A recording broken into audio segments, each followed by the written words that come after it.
वर्णन सुन रहे थे। 9 देवताओं में प्रथम अरहंत देव हैं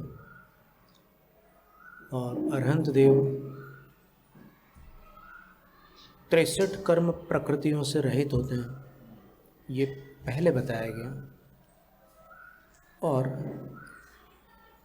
46 गुणों से संपन्न होते हैं, ये विषय अभी प्रवर्तमान है।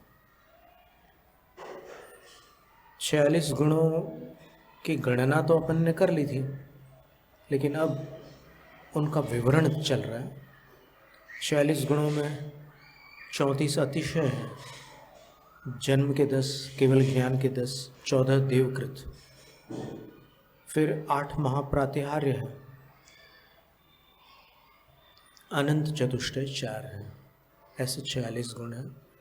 तो उनमें अपन ने 10 जन्मातिशयों को देखा था। वो 2 काव्य जो पूज्यपाद आचार्य महाराज ने 5वीं शताब्दी में नंदीश्वर भक्ति में नंदीश्वर द्वीप संबंधी जितनी भी स्तुति करनी थी वो करके, फिर नंदीश्वर द्वीप में जो जिनालय हैं, उन जिनालयों में जो जिन चैत्य हैं, वो चैत्य अकृत्रिम हैं और वो आकृतियाँ जिनेंद्र भगवान की हैं। तो वो जिनेंद्र भगवान जिन अतिशयों से, प्रातिहार्यों से युक्त होते हैं, उसका विवरण किया। नित्यं निःस्वेदत्वं निर्मलता क्षीर गौररुधिरत्वञ्च स्वाद्याकृति संघननी सौरूप्यं सौरभं च सौलक्ष्म्यम् अप्रमित वीर्यता च प्रियहितवादित्वमन्यदमित गुणस्य प्रतिता 10 संख्याता स्वतिशय धर्मः स्वयंभुवो देहस्य अमित गुणस्य स्वयंभुवः देहस्य। अपार गुणों से संपन्न जो स्वयंभू अरहंत परमेष्ठी हैं, उनके शरीर के स्वतिशय धर्मः, उत्तम अतिशयकारी जो गुणधर्म है, वे 10 प्रथिता 10 कहे गए हैं। उनका विस्तार 10 की संख्या पर्यंत है। और ख्याता वो 10 अतिशय विख्यात है, प्रख्यात है, ऐसे कोई गोपनीय नहीं है। वो 10 अतिशय सर्वविदित है। सर्वविदित का अभिप्राय ये है कि जो इससे जुड़े हैं, जो धर्मशास्त्रों के संपर्क में हैं, उन सब के लिए इतना तो विदित है कि भगवान के जन्मतः 10 अतिशय होते हैं, सब जानते हैं। कौन से होते हैं उसकी चर्चा यहाँ चल रही है। तो बता रहे हैं कि नित्यं निःस्वेदत्वम्, पहला अतिशय ये है कि उनका शरीर, उनकी देह नित्य ही स्वेद अर्थात प्रस्वेद से रहित होती है। उनके शरीर से कभी पसीना नहीं निकलता।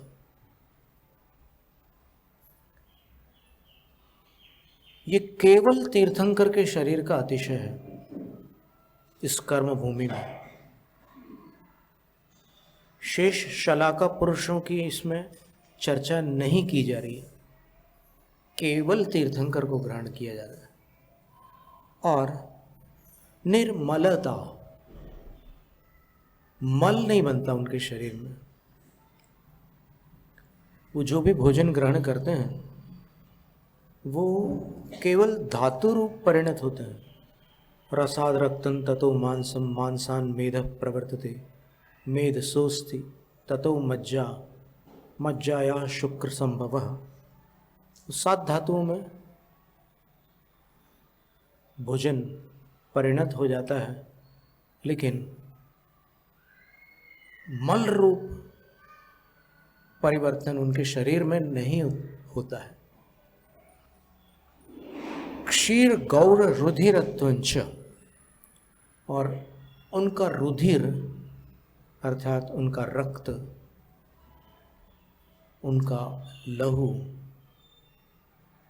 अस्रक भी बोलते हैं संस्कृत में, लोहित भी बोलते हैं, शोणित भी बोलते हैं।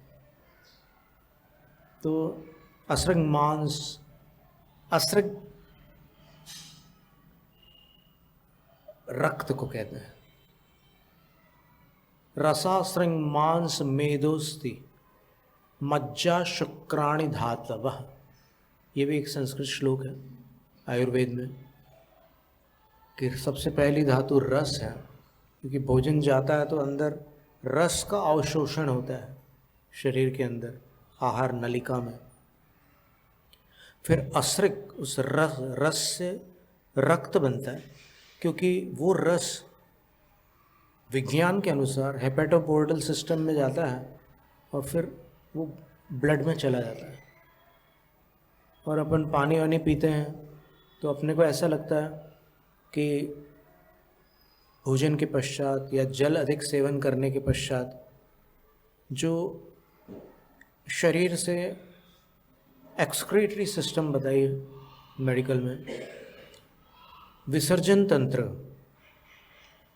तो उसमें जो प्रस्राव रूप विसर्जन होता है, अर्थात जिसको अपन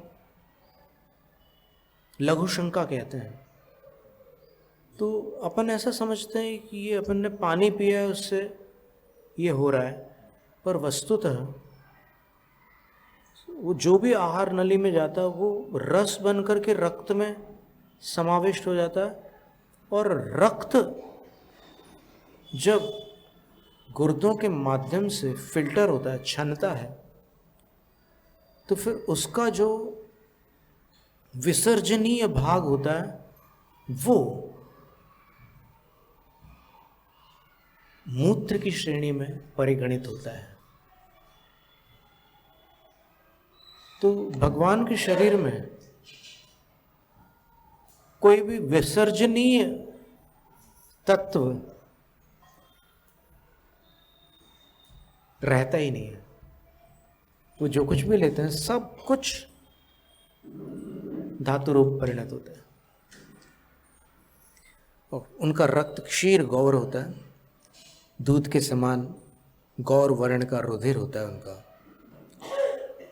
और स्वाद्याकृति संगनने, उनकी आकृति यानी संस्थान और उनका संगनन यानी अस्थि बंधन, दोनों स्वाद्य सुंदर, प्रथम आद्य यानी प्रथम, प्रथम संस्थान होता है और प्रथम संगनन होता है। ये भी उनके 10 शरीर संबंधी गुणधर्मों में परिगणित है। सौरूप्यम, सुरूपता रहती है उनमें, वो अत्यधिक सुंदर होते हैं। शुभ नाम कर्म का प्रकृष्ट अनुभाग उदय में होने के कारण उनकी सुंदरता में कोई भी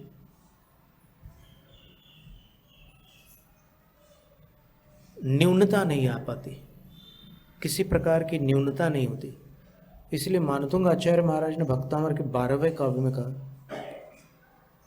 ये शांत राग रुचि भी परमाणु भिस्तुन निर्मापितस्त्रिभुवनैकललाम भूत तावन्तेव खलु ते प्रणवः पृथिव्यां यत्ते समानमपरं नहि रूपमस्ति। अब वो सुंदरता केवल रमणीकता तक सीमित नहीं है, वो शांत राग रुचि भी परमाणु भी, शांत रस की कांति वाले परमाणुओं से बने हुए हैं भगवान। और ठीक है, शांत रस की कांति वाले परमाणुओं से बने हैं, बनाया होगा ना किसी ने।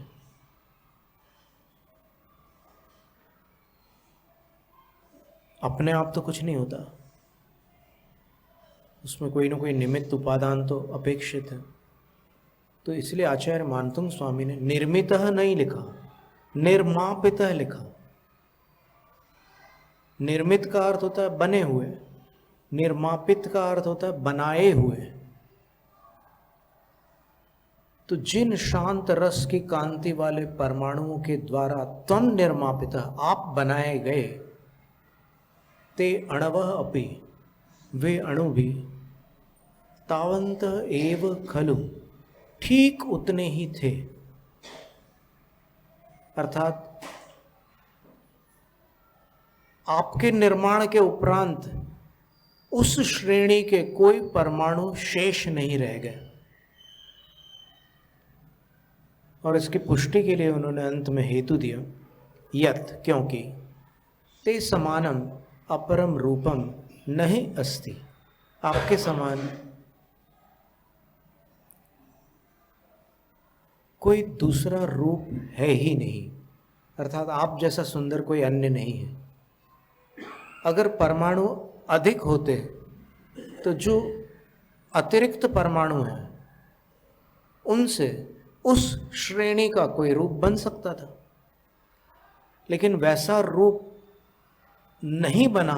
इससे प्रमाणित होता है कि परमाणु उतने ही थे। और तावंत एव, यहाँ पर एव शब्द इस बात का सूचक है कि जितने परमाणुओं से भगवान का शरीर बना वो सारे के सारे परमाणु श्रेष्ठ थे। उसमें से कुछ परमाणु कम श्रेष्ठ हो ऐसा नहीं था। अगर वैसा होता, ये हम पहली बार बताए, कई बार हमने भक्तामर का अर्थ किया, हर बार कुछ न नया निकलता है। तो ये पहली बार हम बता रहे हैं कि वो उस श्रेणी के परमाणु उतने ही थे, अधिक नहीं थे। इसकी तो सिद्धि आचार्य मानतुंग स्वामी ने की। और उतने ही थे, इसकी सिद्धि इस बात से होती है कि अगर उससे कम होते तो भगवान की छवि में कमी आती, लेकिन उनकी छवि में कमी नहीं होने से ये सिद्ध होता है कि उनके सारे परमाणु श्रेष्ठतम थे। इसलिए पहली पंक्ति में उन्होंने परमाणु भी लिखा है और तीसरी पंक्ति में अणवः अपि लिखा है। यानी एक बार उन्होंने परमाणु शब्द का प्रयोग किया और दूसरी बार अणु शब्द का प्रयोग किया। तो यहाँ पर वो जो द्रव्यान योग में अणु और परमाणु को समान माना गया है, वैसा कथन नहीं है। यहाँ पर परमाणु उन अणुओं को कहा गया है जो श्रेष्ठ है। और तीसरी पंक्ति में अणु कह रहे हैं तो वो उन्हीं परमाणुओं को अणु कह रहे हैं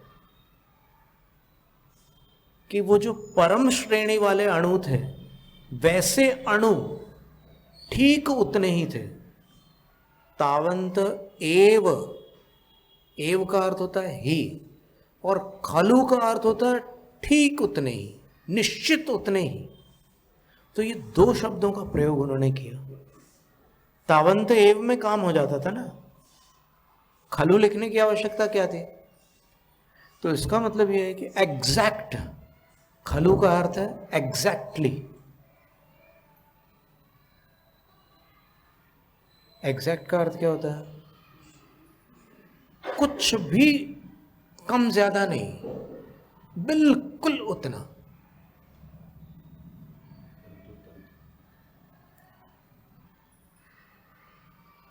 अपन ऐसा मान लो कि मान लो भगवान का शरीर,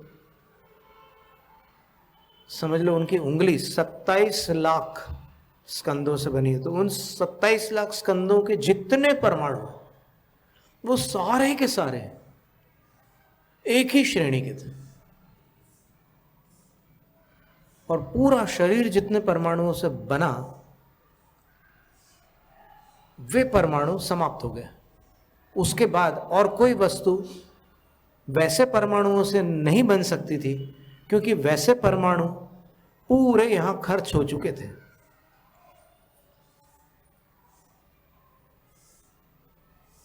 और खास बात यह है कि जिन परमाणुओं से भगवान की रचना हुई, वे सारे परमाणु एक समान होने के कारण उनकी रचना में सर्वांग एक भी परमाणु ऐसा नहीं था जो किसी दूसरी श्रेणी का परमाणु हो। सारे समान श्रेणी के परमाणु थे। तो इसलिए उनके रोम रोम से वही सुंदरता और शांत राग रुचि भी परमाणु में वही शांत रस टपकता है। यानी भगवान के दर्शन करो तो चाहे उनके पैर देखो, चाहे उनकी उंगलियां देखो, चाहे उनके होठ देखो, चाहे उनकी नाभि देखो, चाहे उनका वक्षस्थल देखो, पीठ देखो, भुजाएं देख लो, कुछ भी देख लो आप, केवल शांत रस की ही झलक प्राप्त होती है। सुंदरता तो है ही, पर ये ऐसा सौंदर्य है जो विकारोत्पादक नहीं है। जगत में ऐसा सौंदर्य भी पाया जाता है जो विकारोत्पादक होता है। जिस सुंदरता को देखकर दर्शक के मन में रागादिक विकार भाव उत्पन्न होते हैं, ऐसा सौंदर्य भी इस जगत में पाया जाता है। लेकिन वहां जो सौंदर्य है उसमें शांत रस भरा हुआ है। इसलिए उनके दर्शन से दर्शक के अंदर निर्विकारता आती है। बहुत बड़ी बात है।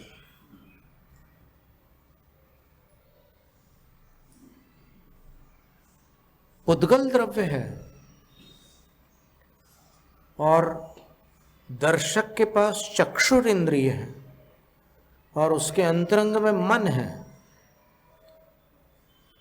तो वही चक्षुर इंद्रिय एक रूप को ग्रहण करती है तो मन विकारी होता है, और एक रूप को ग्रहण करती है तो मन निर्विकार होता है।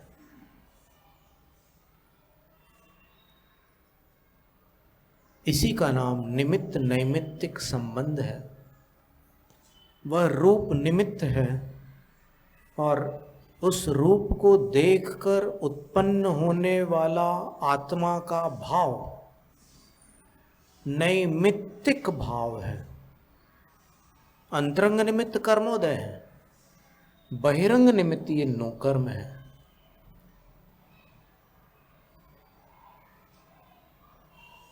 एक चित्र को देखकर मन में पाप उत्पन्न होता है, एक चित्र को देखकर मन में वैराग्य उत्पन्न होता है।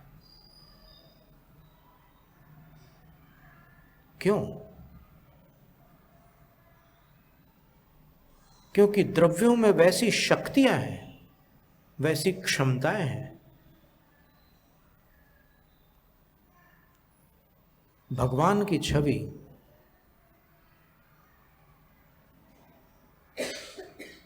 विकार उत्पन्न नहीं कर सकती।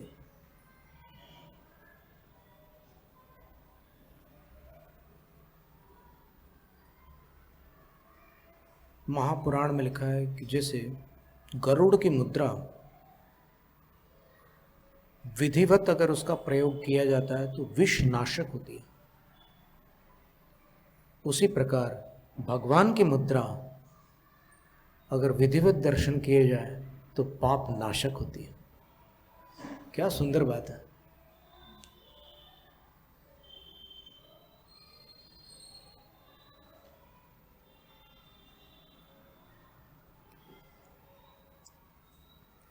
अब आदत पड़ जाने से कई बार मूल्यांकन में कमी आ जाती है।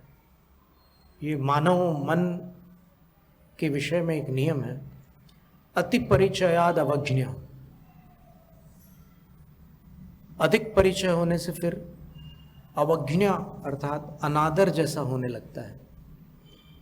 लेकिन जैसे मंदिर में प्रवेश करने से पहले आप वहाँ सामने पैर धो करके आते हैं, तो वहीं पर ये जो अति परिचय का भाव है उसको भी छोड़ कर अंदर डालना। ये समझना कि मैं प्रथम बार इनके दर्शन कर रहा हूँ, और वास्तव में अगर काल नए से देखो अथवा अपनी वर्तमान पर्याय से देखो तो इस पर्याय को तो पहली बार दर्शन हो रहा है ना, कल वाली पर्याय तो बीत गई, परसों वाली पर्याय भी अतीत हो चुकी। स्मृति में होगा कल परसों का जो घटनाक्रम है वो, लेकिन उस स्मृति से मेरे को क्या लेना देना है। मैं नए सिरे से धर्माचरण करूं तो फिर रस आता है, अन्यथा पुराना पुराना पुराना करते करते फिर मन ऊब जाता है। सम्यक दृष्टि की बात नहीं कर रहे हैं अभी हम, क्योंकि सम्यक दृष्टि को तो भगवान ने हमेशा, अब वो केवल 46 गुणों को भी अगर आप ध्यान में रख लें और 46 दिनों तक एक एक गुण का स्मरण करें तो भी नवीनता बनी रहेगी।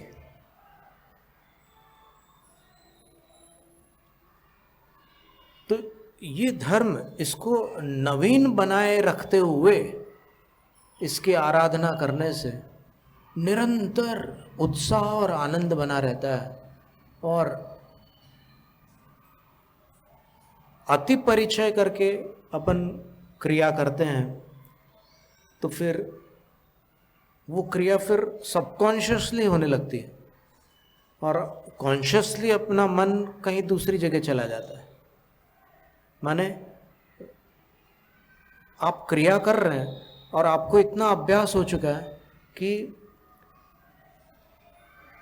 जैसे जब कोई बहन पहली बार रोटी बनाती है तो बहुत संभाल कर बनाती है, उस समय वो किसी से बातचीत नहीं कर सकती। बातचीत करेगी तो फिर वो गोल रोटी ना बनकर ऑस्ट्रेलिया के नक्शे जैसे बनेगी। वहाँ एकाग्रता आवश्यक होती है, लेकिन अभ्यास हो जाने के बाद रोटी बनाते समय मात्र बातचीत ही नहीं, योजनाएं बन जाती हैं, कई प्लान्स तैयार हो जाते हैं कि आज ऐसी मार्केटिंग करनी है, ऐसा करना है, वैसा करना है, सब। और यहाँ पर फटाफट बनती जा रही रोटी और वो अग्नि में हाथ जलता ही नहीं, सवाल ही नहीं उठता, इतना प्रैक्टिस हो चुकी है। और शुरू में ऐसा बार बार होता था, झटके लगते थे एकदम, यहाँ निशान काले काले पड़ जाते थे। क्या हो गया बेटा? अरे मम्मी अभी हम नया सीख रहे हैं ना, वो स्थिति थी। तो फिर वो आदत वाला धर्म अपने को नहीं करना है, क्योंकि आदत वाले धर्म में आपके संस्कार वो कर रहे हैं, लेकिन आपका मन तो उसमें एकाग्र नहीं है, मन कहीं और जा रहा है। कहाँ जा रहा है? अब देखिए, आपको पता ही है कहाँ जा रहा है। आप पूछो अपने आप से कहाँ जा रहा है, हम क्यों बताएं? आप यहाँ पर आए और फिर सब कुछ किया, क्रियाएं की, और फिर ऐसे माला फेरने बैठे, कागज सर करने लगे, और फिर अचानक आपका मन कहता है कि कहीं चाबी स्कूटर में तो नहीं रह गई। और फिर ऐसे आप कोहनी से चेक करते हैं जेब में चाबी, ऐसे ये क्या है? ये धर्म है? ये देव दर्शन है? ये जाप्य है? ये आराधना है? ये कायोत्सर्ग है? तो जितने भी संकल्प विकल्प वहां बाहर छोड़ करके यहाँ पर समर्पण भाव से आप आराधना करके देखिए। परमात्मा की आराधना है ये। अभी परमात्मा की आराधना ढंग से नहीं हो पाई तो आत्मा की आराधना कहाँ से हो जाएगी?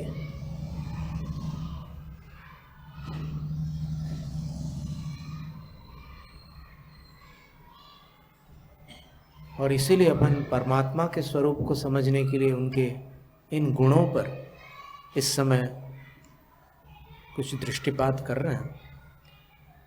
तो अत्यंत सुंदर होते हैं भगवान। सौरभम च, उनमें सुरभि भी होती है अर्थात सुगंध भी होती है। उनके शरीर को छूकर प्रवाहित होने वाली वायु योजनों तक वातावरण को सुवासित कर देती है, सुगंधित कर देती है। जब आदिनाथ भगवान अयोध्या में थे तो अयोध्या नगरी 12 योजन लंबी और 9 योजन चौड़ी थी, ऐसा पुरातन शास्त्रों में उल्लेख है।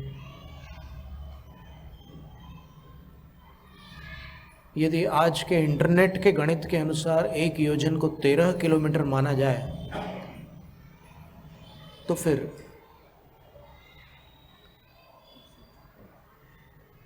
वो 12 योजन का अर्थ हुआ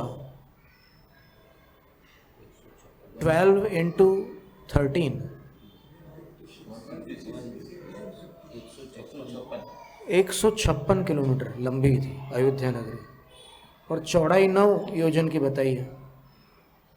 तो 9 into 13 देख लो।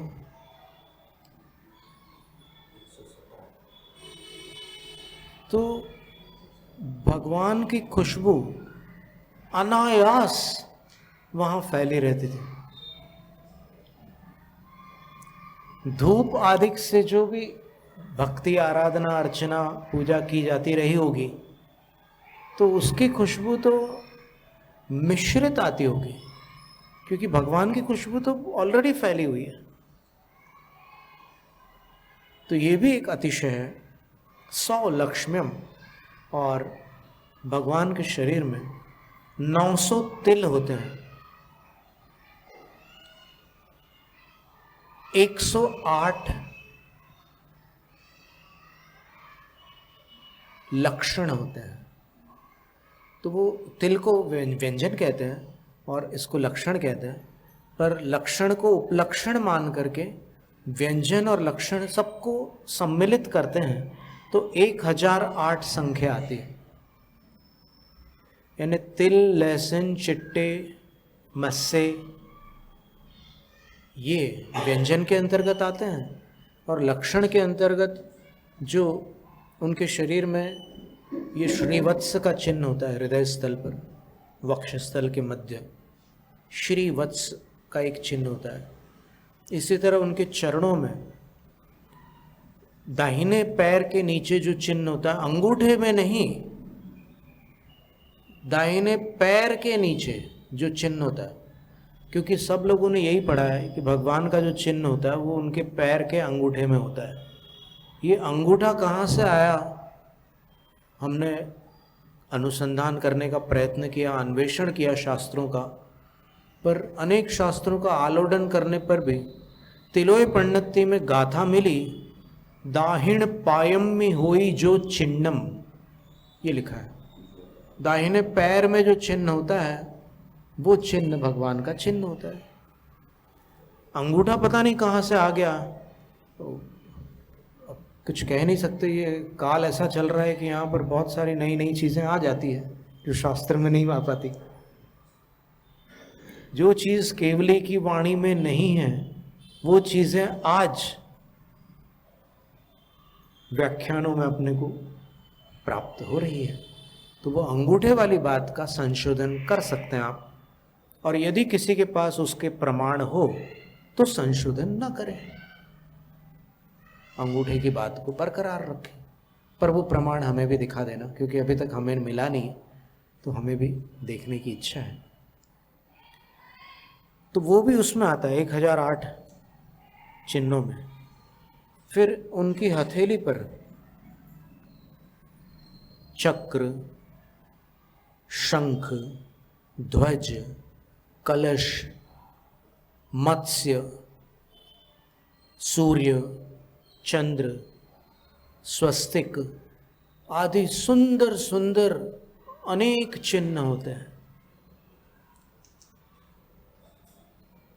चरणों में भी कमल के चिन्ह होते हैं। कई साधुओं के चरणों में विशुद्धमती माता जी आर्यिका थी, शिवसागर आचार्य महाराज की एक शिष्या हुई है आर्यिका विशुद्धमती माता जी, जिन्होंने त्रिलोक सार और तिलोय पंडिती का संपादन किया है। सिद्धांत सार दीपक का भी संपादन किया है। उन्होंने लिखा है कि जिसके पैर के नीचे 9 अंगुल की रेखा हो, अंगुल यहाँ से नापे जाती है, जहाँ ये हथेली समाप्त होती है, अंगुल प्रारंभ होती है, वो वाला हिस्सा जो है, ये 4 अंगुल हो गए।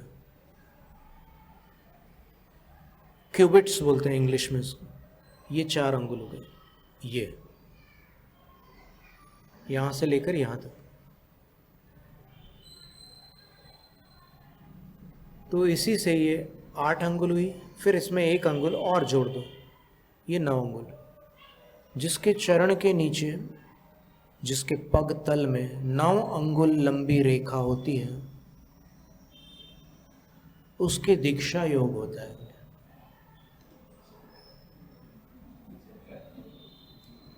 जिसकी पिंडली पर तिल होता है, उसके दीक्षा योग होता है। पैरों की जो पिंडली होती है, घर जाके देखना, अभी यहाँ पर मत देखना, तो अगर उस पर काला तिल है तो समझ लेना दीक्षा योग है। तो ये सारे लक्षण कहलाते हैं। तो तीर्थंकर के उसमें नियम से ये दीक्षा वाले चिन्ह तो होते ही हैं, क्योंकि कोई तीर्थंकर ऐसे नहीं है जिन्होंने दीक्षा न ली हो, और कोई तीर्थंकर पलायनवादी नहीं थे। संसार के संघर्षों से घबराकर दीक्षा ली हो, ऐसा किसी के साथ नहीं हुआ। कोई मंद बुद्धि भी नहीं थे, कोई असंपन्न भी नहीं थे।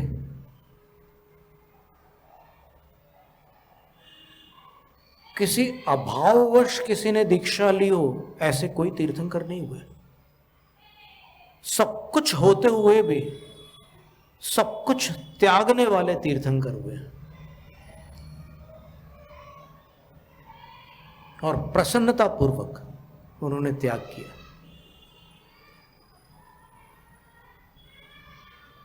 रविंद्र जैन जी ने बाहुबली स्वामी के विषय में लिखा है, गौमटेश का है संदेश धारो अपरिग्रहवाद, सब कुछ होते सब कुछ त्यागो, वह भी बिना विषाद। तो सारे तीर्थंकरों के साथ ये स्थिति थी। तो अब कोई कहे कि भाई जीवन के संघर्षों से घबरा कर दीक्षा ले ली तो सन्यास कायरता है, पलायनवाद है, तो ऐसी स्थिति उनके साथ नहीं थी। और आज भी लोग वैभव को ठुकरा कर दीक्षा लेते हैं।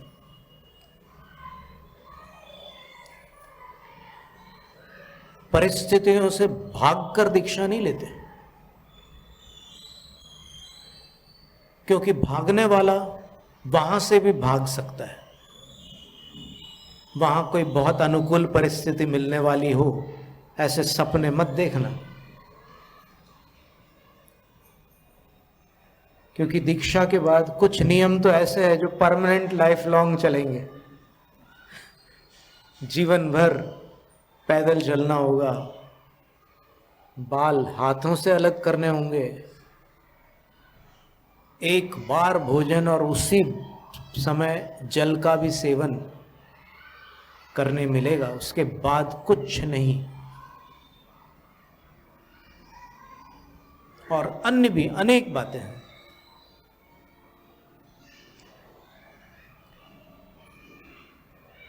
तो ऐसे सुंदर सुंदर लक्षण होते भगवान के। अप्रमित वीर्यता च, असीम शक्ति होती है उनकी। प्रिय हितवादित्व, वो जो भी बोलते हैं वो कर्ण प्रिय होता है, और जो उनके शब्दों के अर्थ होते हैं उसमें कुछ हित निकलता है। बचपन से वो जो भी बोलते हैं उसमें कुछ ना कुछ सार निकलता है, कोई हित की बात आ जाती है। ऐसे 10 अतिशय जिनेंद्र भगवान के तीर्थंकर देव के जन्मतः पाए जाते हैं। तो अभी 10 अतिशयों की चर्चा अपन ने कल भी की थी, आज भी थोड़ा उसको विस्तृत करते हुए अपन ने चर्चा पूर्ण की है। इसके उपरांत केवल ज्ञान संबंधी 10 अतिशयों का विवरण होगा। जैनम जयतु शास्त्रम। शास्त्र पठन में मेरे द्वारा यदि जो कहीं कहीं प्रमाद से कुछ अर्थ वाक्य पद मात्रा छूट गई, सरस्वती मेरी उस त्रुटि को कृपया क्षमा करें और मुझे कैवल्य धाम में माँ अविलंब धरे। वांछित फलदात्री चिंतामणि सदृश मात तेरा, वंदन करने वाले मुझको मिले पता मेरा। बोधि समाधि विशुद्ध भावना आत्म सिद्धि मुझको मिले और मैं पा जाऊं मां मोक्ष महासुख को।